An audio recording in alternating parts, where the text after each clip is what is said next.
Hello, এটা RRB NTPC পরীক্ষাকে target করে আমরা জেনারেল অ্যাওয়ারনেস প্র্যাকটিস করছি। আজকে প্র্যাকটিস ক্লাস 1। এখানে আমরা 20খানা বাছাই করা প্রশ্ন কিন্তু প্র্যাকটিস করব। তোমরা দেখতে থাকো। ক্লাসটি কেমন লাগলো জানিও। প্রিভিয়াস ইয়ারের যে আরআরবি এনটিপিসির যে এক্সামগুলো হয়েছিল সেখান থেকে কিছু কোশ্চেন রাখা হয়েছে এবং এক্সাম পয়েন্ট অফ ভিউ থেকে যেসব প্রশ্নগুলো আপকামিং খুবই ইম্পর্টেন্ট, বিভিন্ন পরীক্ষায় রিপিট হচ্ছে, সেইগুলো দিয়ে কিন্তু এই সেটটা বানানো হয়েছে। তোমরা আমাকে বলবে কেমন লাগলো। ঠিক আছে, পুরোটা দেখো। আজকের প্রথম প্রশ্ন দেখো। প্রথম প্রশ্ন হচ্ছে পং জলবিদ্যুৎ কেন্দ্র কোথায় আছে? পং জলবিদ্যুৎ কেন্দ্র কোথায়? ঠিক আছে, দেখো চারটে অপশন আছে, উত্তরাখণ্ড, গুজরাট, হিমাচল প্রদেশ নাকি অন্ধ্রপ্রদেশ। পং জলবিদ্যুৎ কেন্দ্র অবস্থিত হচ্ছে হিমাচল প্রদেশে। আর একটু এক্সট্রা ইনফরমেশন দেখবো, পং জলবিদ্যুৎ কেন্দ্র যেটা রয়েছে হিমাচল প্রদেশে বিয়াস নদীর উপরে রয়েছে। বিয়াস নদীর ওপর, ঠিক আছে, বিয়াস নদীর ওপর কিন্তু এই পং জলবিদ্যুৎ কেন্দ্র রয়েছে। আর একটা নাম কি ওনার, এই যে পং জলবিদ্যুৎ কেন্দ্র এর লোকাল নাম মানে ওইখানে বিয়াস বাঁধ হিসাবেও এটাকে পরিচিত, বিয়াস বাঁধ। ঠিক আছে, বিয়াস বাঁধ হিসাবেও কিন্তু পরিচিত। হিমাচল প্রদেশে পং জলবিদ্যুৎ কেন্দ্র রয়েছে, সেখানেই বিয়াস বাঁধও রয়েছে, বিয়াস বাঁধ হিসাবে এর অপর নাম। পরের প্রশ্ন দেখব, বারাণসীতে বিপ্লবী কাজকর্মে রাসবিহারী বসুকে কে সাহায্য করেছিলেন? খুবই গুরুত্বপূর্ণ একটা প্রশ্ন। কোশ্চেন গুলো কিন্তু ইজি নয়, কোশ্চেন গুলো মডারেট থেকে হার্ড লেভেলে সেট করা হয়েছে। তোমরা একটু দেখে বলবে তোমাদের কাছে কোশ্চেন গুলো কেমন লাগলো। বারাণসীতে বিপ্লবী কাজকর্মের জন্য রাসবিহারী বসুকে সাহায্য করেছেন কিন্তু শচীন্দ্রনাথ সান্যাল। শুধু শচীন্দ্রনাথ সান্যাল নয়, ওনার সাথে আরেকজন ছিলেন, তার নাম হচ্ছে গণেশ চন্দ্র পিংগলে। গণেশচন্দ্র পিংগলে, গণেশচন্দ্র পিংলেও কিন্তু শচীন্দ্রনাথ সান্যাল আর গণেশচন্দ্র পিংলে মিলে কিন্তু রাসবিহারী বোসকে কিন্তু সাহায্য করতেন, ঠিক আছে, বারাণসীতে তাদের বিপ্লবী কাজকর্ম চালানোর জন্য। পরের প্রশ্ন দেখো, বিশ্ব বন্যপ্রাণী দিবস পালন করা হয় কোন তারিখে? খুবই গুরুত্বপূর্ণ এই দিবস রিলেটেড প্রশ্ন কিন্তু পরীক্ষায় বিভিন্ন আসে, বিভিন্ন দিবস কিন্তু রেলের পরীক্ষায় বিশেষ করে জানতে চায়। বিশ্ব বন্যপ্রাণী দিবস পালন করা হয় হচ্ছে 3 মার্চ। 3 মার্চ বিশ্ব বন্যপ্রাণী দিবস পালন করা হয়। পরের প্রশ্ন দেখব, সেবির 11তম চেয়ারপারসন হিসেবে কাকে নিযুক্ত করা হয়েছে? সেবির 11তম চেয়ারপারসন হিসেবে কাকে নিযুক্ত করা হয়েছে? অপশন, তুহিন কান্ত পান্ডে, চাল্লা শ্রীনিবাসুলু শেট্টি নাকি সঞ্জয় মালোত্রা নাকি জ্ঞানেশ কুমার। দেখো চেয়ারপারসন সেবির বর্তমানে হচ্ছে তুহিন কান্ত পান্ডে। তুহিন কান্ত পান্ডে হচ্ছে সেবির 11তম চেয়ারপারসন, ঠিক আছে। এই চাল্লা শ্রীনিবাসুলু শেট্টি, এটা ইনি হচ্ছেন এসবিআই এর চেয়ারম্যান। এসবিআই এর চেয়ারম্যান হচ্ছেন চাল্লা শ্রীনিবাসুলু শেট্টি। আর এই সঞ্জয় মালোত্রা, সঞ্জয় মালোত্রা কে? সঞ্জয় মালোত্রা হচ্ছে কারেন্ট মানে বর্তমানে আরবিআই গভর্নর। RBI governor. আর জ্ঞানেশ কুমার কে আছেন? জ্ঞানেশ কুমার হচ্ছে election commissioner, chief election commissioner, ঠিক আছে।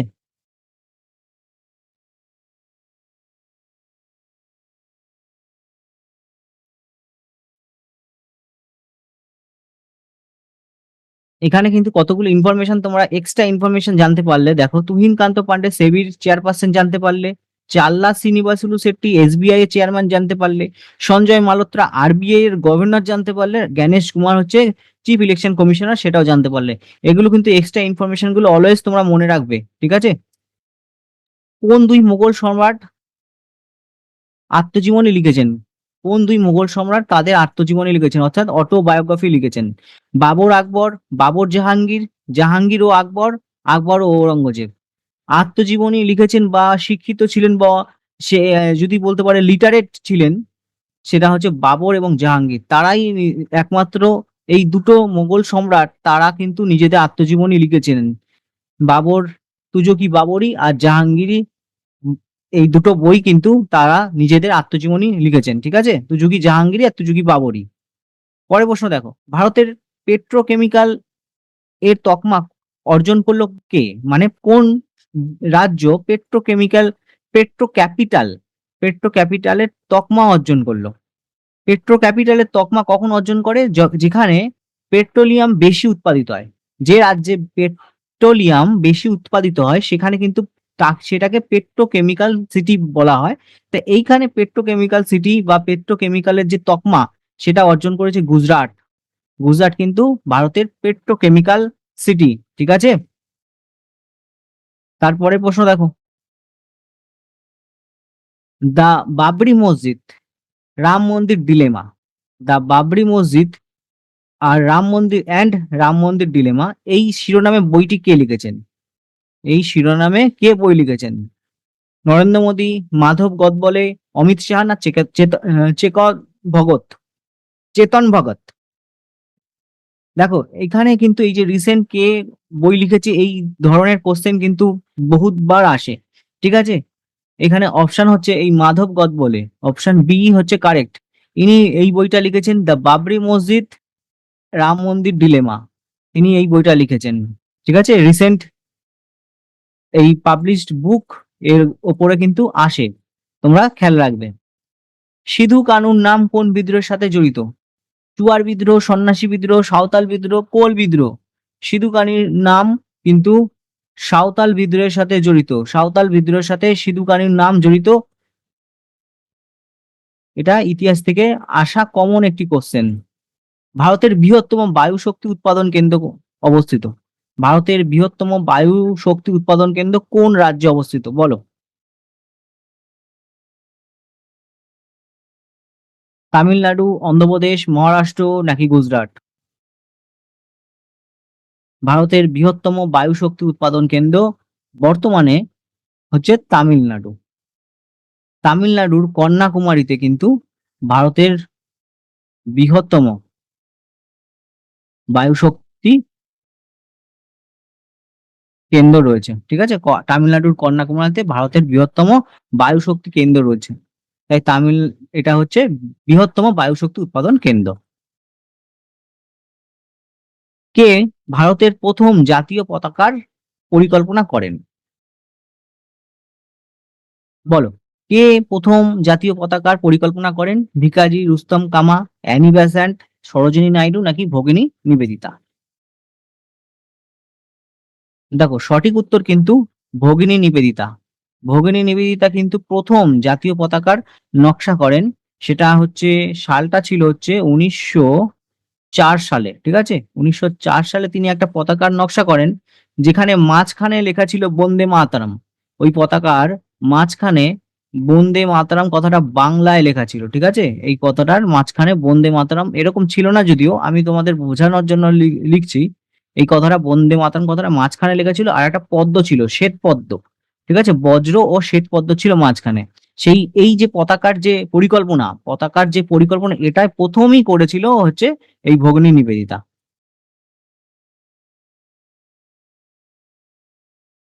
হাইড্রোলিক প্রেসের কার্যনীতির ভিত্তি হলো? দেখো বহুবার কিন্তু এই ধরনের প্রশ্ন আসে সায়েন্স থেকে, খুব গুরুত্বপূর্ণ কমন প্রশ্ন কিন্তু এটা। হাইড্রোলিক প্রেসের কার্যনীতির ভিত্তি হলো মানে কোন সূত্র এই হাইড্রোলিক প্রেসের নীতির ওপর বেস করে তৈরি, বা কোন সূত্র মেনে এই হাইড্রোলিক প্রেস চলে? সঠিক উত্তর হচ্ছে পাস্কালের সূত্র। আর্কিমিডিসের সূত্র হচ্ছে প্লাবতার সূত্র। ঠিক আছে, পাস্কালের সূত্রের উপরে কিন্তু এই হাইড্রোলিক প্রেসের নীতি চলে, ভিত্তি। স্টিল উৎপাদনে বিশ্বে কততম স্থান অর্জন করলো ভারত? ভারতের যে অবস্থান, ভারতের যে স্থানগুলো সেটা কিন্তু পরীক্ষায় আসে। স্টিল উৎপাদনে কততম স্থান এই ওয়ার্ল্ড এর মধ্যে ভারতের স্থান কিন্তু বলো তোমরা? সেকেন্ড মানে দ্বিতীয়। ভারত দ্বিতীয় স্থান অধিকার করেছে অল গ্লোবালের মধ্যে। ঠিক আছে, বিশ্বের দ্বিতীয় স্থান অধিকার করছে ভারত। কোন সুলতান সিংহাসনে আরোহণ করার আগে দাস ছিলেন না? খুবই গুরুত্বপূর্ণ প্রশ্ন কিন্তু, খুবই গুরুত্বপূর্ণ প্রশ্ন, কারণ তোমরা পরীক্ষা হলে এই না বাচক শব্দটা কিন্তু প্রায় দেখতে ভুলে যাও। এখানে বলেছে দাস ছিলেন না, আগে দাস ছিলেন না। কুতুবউদ্দিন আইবক, ইলতুৎমিশ, আলাউদ্দিন খলজি নাকি বলবন, গিয়াসউদ্দিন বলবন? আচ্ছা, এই কুতুবউদ্দিন আইবক ইনি কার দাস ছিলেন? ইনি মোহাম্মদ ঘুরির দাস ছিলেন। ইলতুৎমিশ কার দাস ছিলেন? ইলতুৎমিশ আবার কুতুবউদ্দিন আইবকের দাস ছিলেন। বলবন কার দাস ছিলেন? বলবন ইলতুৎমিশের দাস ছিলেন।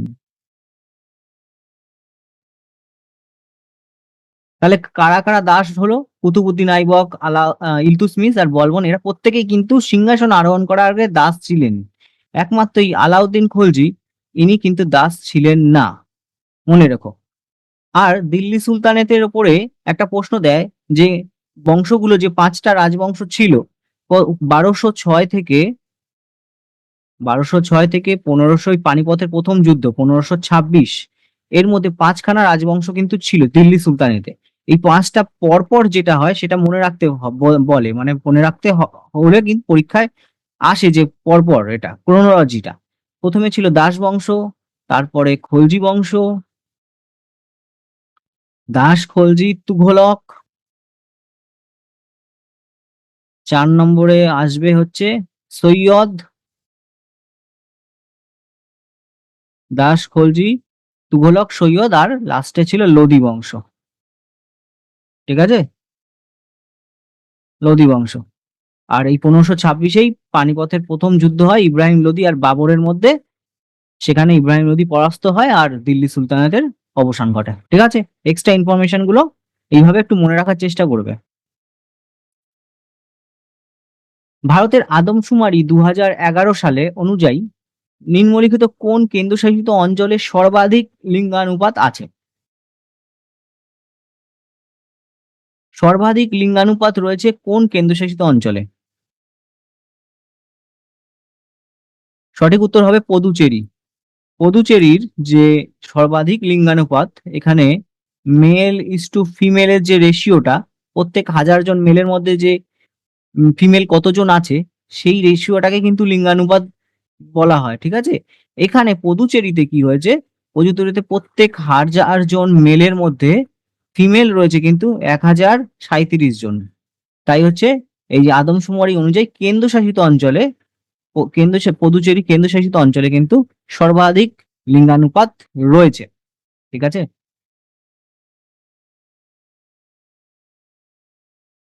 চাঁদ এবং পৃথিবীর ব্যাসের আনুমানিক অনুপাত কত? চাঁদ এবং পৃথিবীর ব্যাসের আনুমানিক অনুপাত কত? ব্যাসের অনুপাত বলছে কিন্তু 1:2, 1:5, 1:4, 1:8। চাঁদ এবং পৃথিবীর ব্যাসের যে আনুমানিক অনুপাত সেটা হয়ে যাবে 1:4। 1:4 হয়ে যাবে আনুমানিক অনুপাত। এটা কারেন্ট অ্যাফেয়ার্স এর একটা গুরুত্বপূর্ণ কারেন্ট অ্যাফেয়ার্স এর প্রশ্ন। দেখো, আগে কারেন্ট অ্যাফেয়ার্স এর কয়েকটা প্রশ্ন কিন্তু হয়ে গেছে, যেখানে বিভিন্ন রিসেন্ট অ্যাপয়েন্টমেন্ট গুলো কিন্তু আমি বললাম, বা কোন সিটি পেট্রোকেমিক্যাল সিটির তকমা পেয়েছে একটা বললাম, তারপরে এই যে সেবির 11তম চেয়ারপারসন কে হচ্ছেন, এগুলো হচ্ছে কারেন্ট অ্যাফেয়ার্স এর মধ্যে পড়ছে। এই জেনারেল অ্যাওয়ারনেস কিন্তু অনেক বড় বিষয়, তার মধ্যে কিন্তু এই স্ট্যাটিক জিকে বা এই কারেন্ট ইভেন্টস গুলো, সেগুলো সব কটাই কিন্তু পড়ছে। এইখানে দেখো, এটা কারেন্ট ইভেন্টস এর মধ্যে প্রশ্ন, আমন্ত্রণ পেয়েও ব্রিক্স এর সদস্যপদ প্রত্যাখ্যান করলো কোন দেশ? আমন এটা হচ্ছে আর্জেন্টিনা। আর্জেন্টিনা কিন্তু ব্রিক্স এর আমন্ত্রণ পেয়েছিল, কিন্তু আমন্ত্রণ পাওয়ার পরেও ও কিন্তু প্রত্যাখ্যান করে দিয়েছে ব্রিক্স এর। Brazil, Russia, India, China, south Africa, মনে থাকবে তো? Brazil, Russia, India, China, south Africa. চলো, ব্রিক্স এর পুরো মেম্বার গুলো বলে দিলাম। কোন তুর্কি সুলতান ইকতা ব্যবস্থা প্রবর্তন করেন?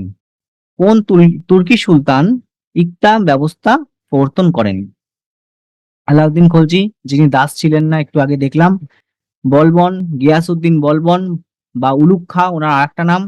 ইলতুৎমিশ, যিনি ঘড়ির দাস ছিলেন বা দিল্লি সুলতানের দাস বংশের প্রকৃত প্রতিষ্ঠাতা বলা যেতে পারে। আরেকজন রয়েছেন মোহাম্মদ বিন তুগলক, যাকে পাগলা রাজাও বলা হয়। সঠিক উত্তর হচ্ছে ইলতুৎমিশ, যিনি ইকতা ব্যবস্থা প্রবর্তন করেন। ঠিক আছে, আরো কয়েকটা জিনিস আমরা দেখবো। এই যে গিয়াসউদ্দিন বলবন বা বলবন কি কি ব্যবস্থা প্রবর্তন করেন? সিজদা, সিজদা প্রবর্তন করেন। পাইবস প্রবর্তন করেন। সিজদা ও পাইবস, এই দুটো প্রথা কিন্তু এই সম্রাটের পদচুম্বন করা, সম্রাটের সামনে নতজানু হওয়া, এই যে সিজদা ও পাইবস এগুলো হচ্ছে পারস্য দেশের অনুকরণে, ঠিক আছে?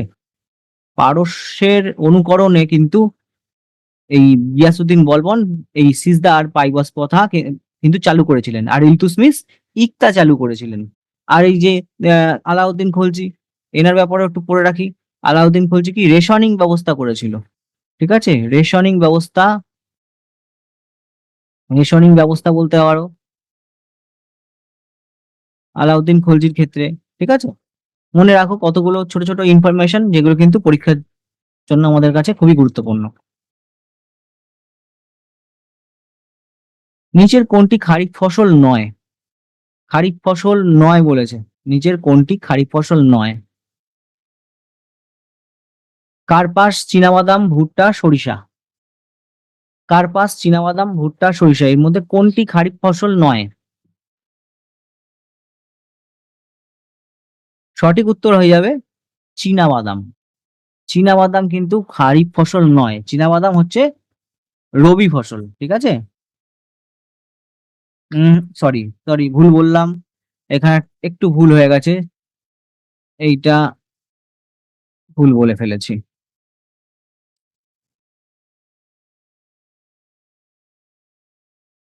কোনটি খারিফ ফসল নয়? এটা হবে হচ্ছে সরিষা, কারণ সরিষা হচ্ছে রবি ফসল। সরিষা হচ্ছে রবি ফসল, এটা খারিফ ফসল নয়, এটা রবি ফসল। আর এই রবি ফসল কখন কখন চাষ করা হয় জানো? রবি ফসল হচ্ছে বর্ষার শেষে, বর্ষার শেষে আর শীতের শুরুতে। শীতের শুরুতে চাষ করা হয় আমাদের এই খারিফ ফসল, ঠিক আছে? সরি, রবি ফসল, ভুলভাল বলে ফেললাম। রবি ফসল আরো কয়েকটা রবি ফসলের নাম তোমরা জেনে নাও। যেমন হচ্ছে গম, সরিষা তো লেখাই আছে, সরিষা নিয়েই প্রশ্নটা। গম, সরিষা, ডাল, ঠিক আছে, বার্লি, এইগুলো হচ্ছে কিন্তু রবি ফসল। কখন বপন করা হয়? বর্ষার শেষে আর শীতের শুরুতে। খারিফ ফসল কি? খারিফ ফসল হচ্ছে বর্ষার ফসল, মানে বর্ষাকালে চাষ করা হয় খারিফ ফসল। এই খারিফ ফসলের মধ্যে তোমার ধান, ভুট্টা, জোয়ার, সোয়াবিন ইত্যাদি পড়ছে। আচ্ছা, একটা অ্যানিমেশনের মাধ্যমে দেখি, এখানে কিছু এক্সট্রা ইনফরমেশন আমি রেখেছি, সেটা একটু দেখবো। দেখো, এই যে খারিফ ঋতু বা খারিফ শস্য কখন চাষ করা হয়? এই যে বর্ষার শুরুতে, বর্ষা ঋতুর চাষ করা হয় বলে একে খারিফ ঋতু বলা হয়।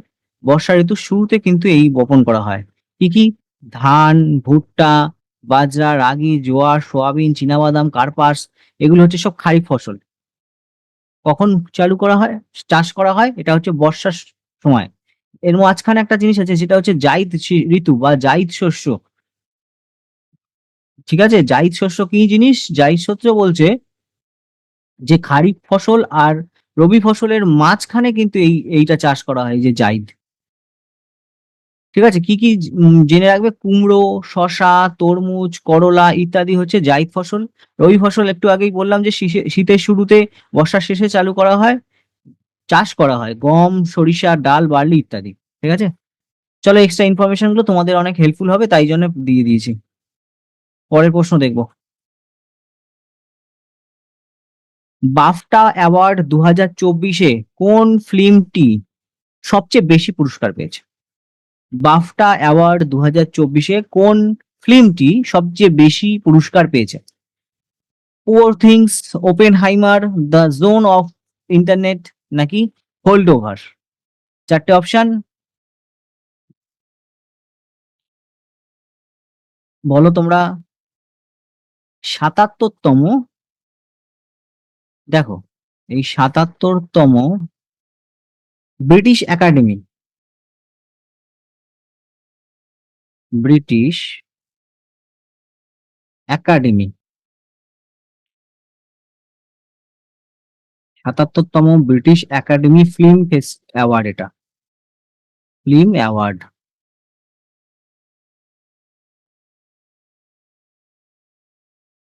৭৭তম British academic film award.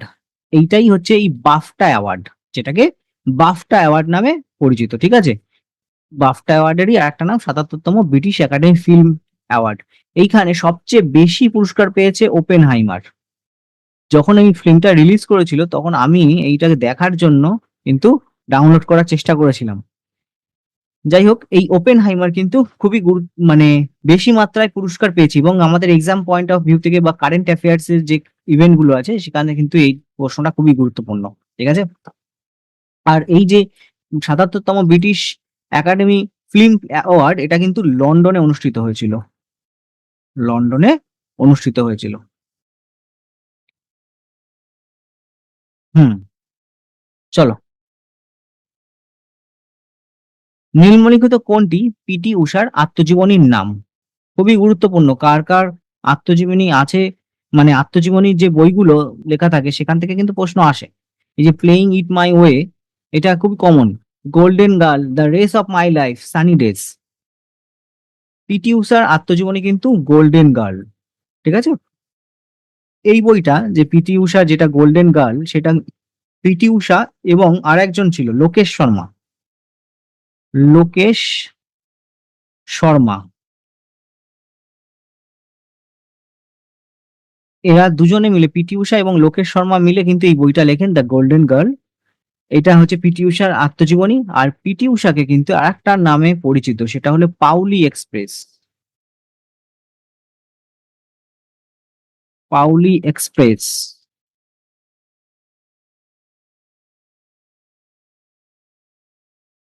Paoli express নামে কিন্তু পরিচিত পিটি ঊষা। ঠিক আছে, যার আত্মজীবনী হচ্ছে দ্য গোল্ডেন গার্ল। আমরা বাকি অপশন গুলো দেখে নেবো যে কার কোনটা আত্মজীবনী, যাতে পরীক্ষায় আমাদের অনেক হেল্প হয়। দেখো, কয়েকটা আত্মজীবনীর নাম, আত্মজীবনী গুরুত্বপূর্ণ ক্রিয়া ব্যক্তিত্ব এবং তাদের আত্মজীবনীর নাম দেওয়া আছে। এই যে যেটা বললাম যে প্লেইং ইট মাই ওয়ে, এটা সচিন টেন্ডুলকারের, মাই ফেভারিট ব্যাটসম্যান যেটাকে বলো, cricketer. Playing it my way. Straight from the heart, এটা হচ্ছে কপিল দেবের। Sunny days, Sunil Gavaskar. Unbreakable, Mary Kom. The test of my life, Yuvraj Singh. The against odd, as against odd, এটা সানিয়া মির্জার। Playing to win, Saina Nehwal. আর the race of my life, Milkha Singh. ঠিক আছে, তারপরে আর একটা বই, how we win the Mexico 86 world cup, Diego মারাদোনার এই লেখা। The greatest, my own story, Mohammad আলীর। হোয়াই সকার ম্যাটার, পেলের লেখা গুরুত্বপূর্ণ বই। দেখো, এক্সট্রা ইনফরমেশন গুলো তোমাদের আশা করি হেল্পফুল হবে পরীক্ষার পয়েন্ট অফ ভিউ থেকে। এখানে দেওয়া আছে, আর এই কোশ্চেনের পিডিএফ পেয়ে যাবে তোমরা টেলিগ্রাম চ্যানেলে, দেখে নেবে।